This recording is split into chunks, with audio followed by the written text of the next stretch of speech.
which has spurred the creation of dynamic learning environment. We have produced over 16,000 graduates, all of them are postgrads, who have gone out to make significant contributions in their various fields, both locally and internationally. We celebrate not only the academic achievement, but also the values that have been instilled in the students who have passed through the university. To the man whose vision brought in Nigeria a new generation of universities where academic calendars run without interruption, all glory be given to God. The event climaxed with the unveiling of the university's compendium and the cutting of its 25th anniversary cake.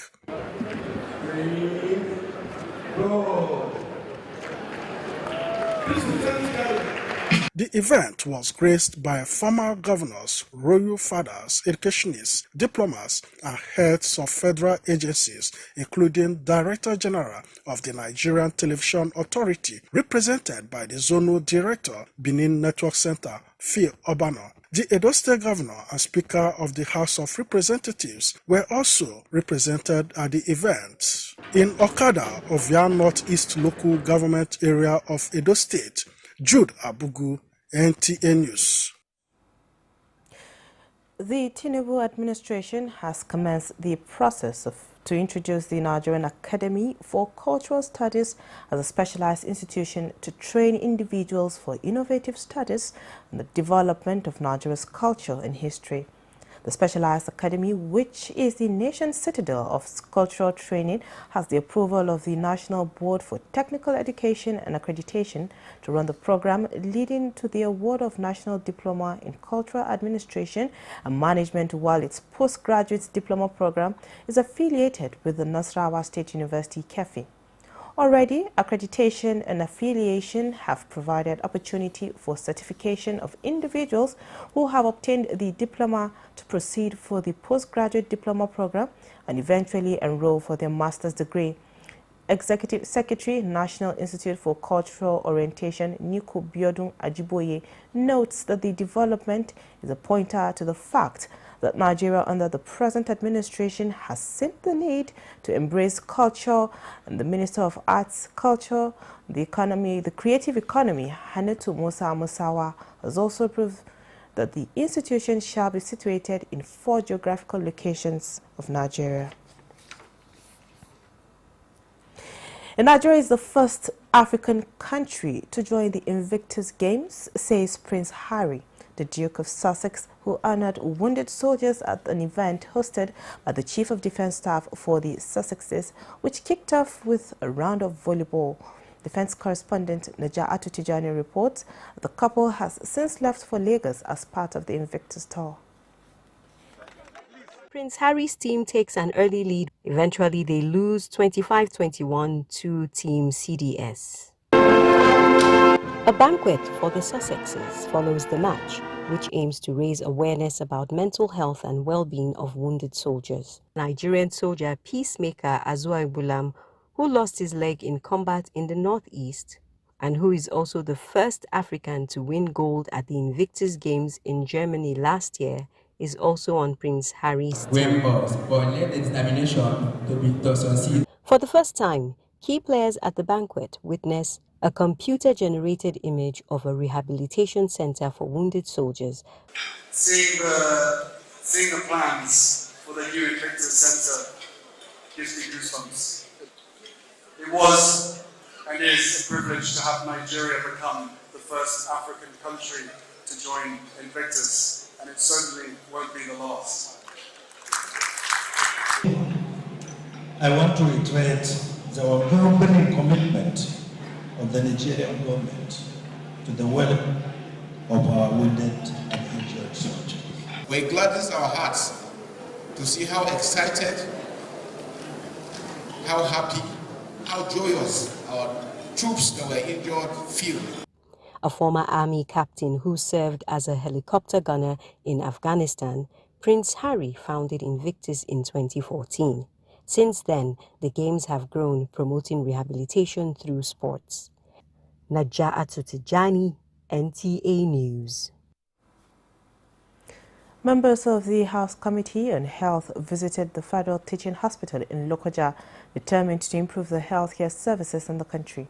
Chairman of the committee, Amos Gwamna Magaji, emphasized the government's determination to enhance healthcare services nationwide during the oversight function he led at the Teaching Hospital in Lokoja. Solomon Ayedei has the details. The oversight visit conducted by the members of the Committee on Health of the Federal House of Representatives to the Federal Teaching Hospital, Lokoja, sought to evaluate both completed government projects and ongoing ones. The objective was to ensure that high-quality work was carried out with the ultimate goal of enhancing healthcare service delivery for the populace. I'm here with my colleagues on our constitutional mandate of oversighting government health institutions, and then to see whether money is put where it's supposed to be put, and then of course to also talk to the management and the staff of this hospital, to see them, know their problems, and to feel their pulse, to understand what is going on here, and then to also ensure that healthcare delivery is optimized in this place. They already have an idea of what we need, so that because I've taken them around, so that they will help us in the next budgeting process, so that we can complete some of the projects which are still ongoing. At a roundtable discussion, the management of the teaching hospital was called upon to furnish details regarding income generation and government approvals for expenditure. We just need to take the bull by the horn. It's difficult, the problem is huge, but not impossible. Representatives from various unions within the hospital took the floor, appealing to the federal government to intervene and address a myriad of challenges. This included issues such as enrollment in the Integrated Personnel and Payroll Information System, IPPIS, wage disparities, allowances, and the shortage of doctors, among others. In Lokoja, Solomon Ayedehi, NTA News. An indigenous platform for the assessment of governance and promotion of citizens' interest in all national engagements, Niger Connect, is building confidence for Nigerians for participation and contribution to politics.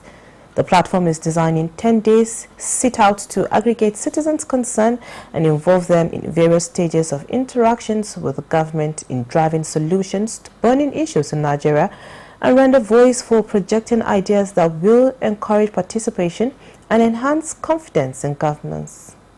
People in every corner of the world, they have problems. So it's not unique to Nigeria. They deal with these problems on daily basis.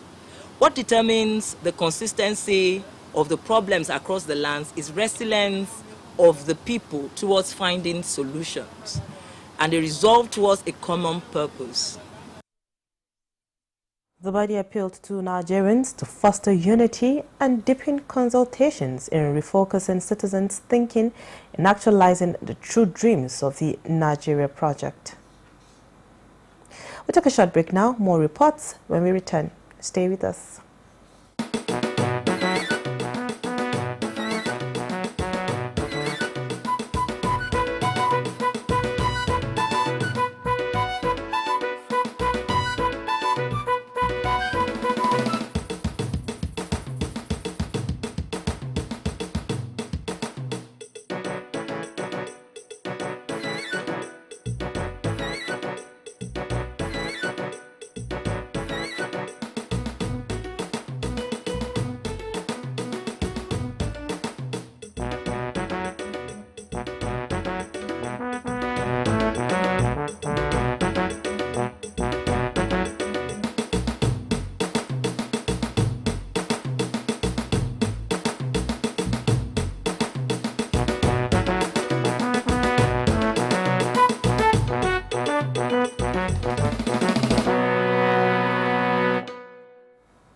Glad to know you're still there.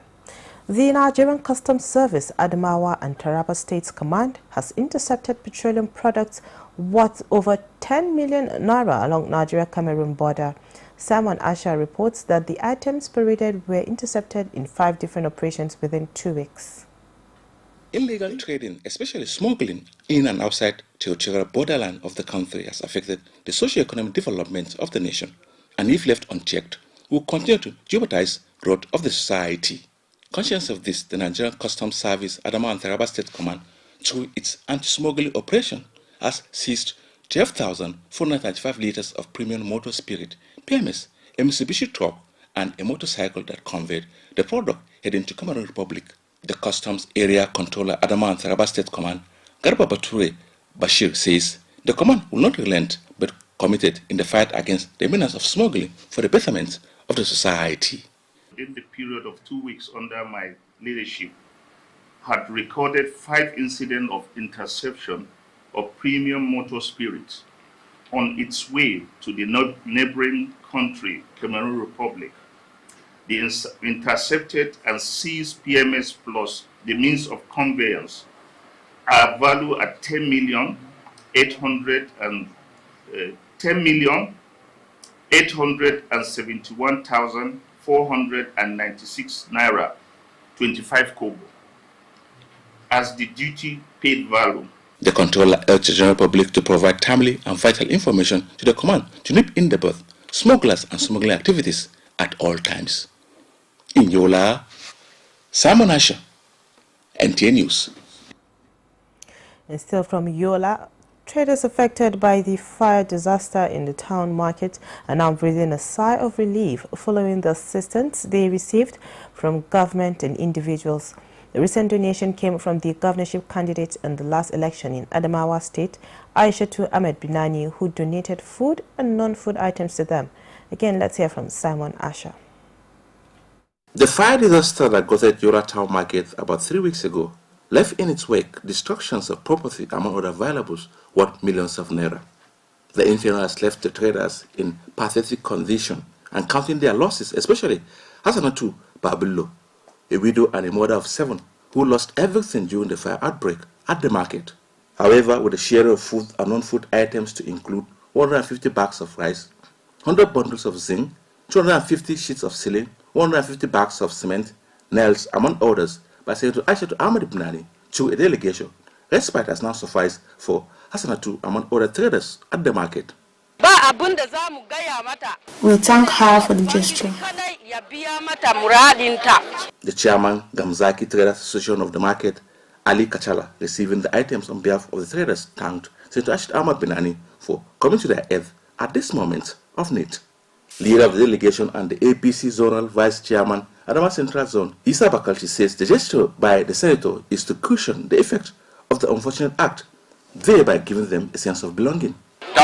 We present the items on behalf of Senator Aishatu Ahmed Binani. These are things that will help in rebuilding their shops. These are things that will help them in feeding their family. The senator also used the occasion to condole with the families of Modibo, Buba, Garamba, and Alhaji Bamanga Paria over the loss of their loved ones. In Yola, Simon Asher, NTA News.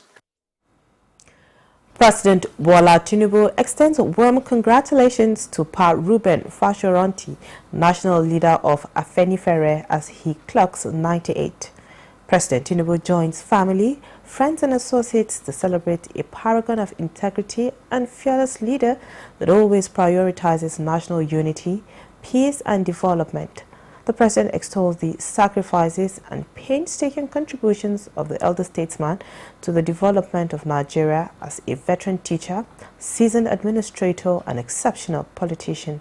President Tinubu prays to God Almighty to grant the elder statesman more years in excellent health.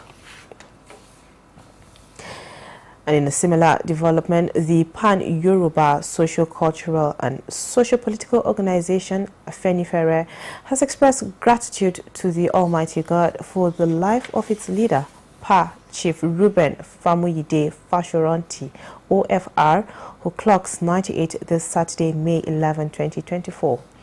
In a release signed by the organization's National Publicity Secretary, Comrade Jari Ajayi, the body stated that Pa Fashoranti's life is a study in geniality, intellectualism, team playing, philanthropy, communality, religiosity, and humanness. According to the release, Pa Fashoranti is an embodiment of Omoluabi ethos that sums up the characteristics of a man of impeccable integrity. The record of his years in the public service is unblemished. His activities during and after retirement have always been geared towards the enhancement of situations around him. Besides providing succor where needed, he is also a motivator, and these attributes have not only endeared him to many, they also depict him as a person who inspires. Afenifere added that Fashoranti is also exemplary in how to cope with fortitude, going by some challenges he has faced in life. His conduct since he chose to tread the noble path charted by the sage, Chief Obafemi Awolowo, ultimately elevated him to the pedestal of a statesman.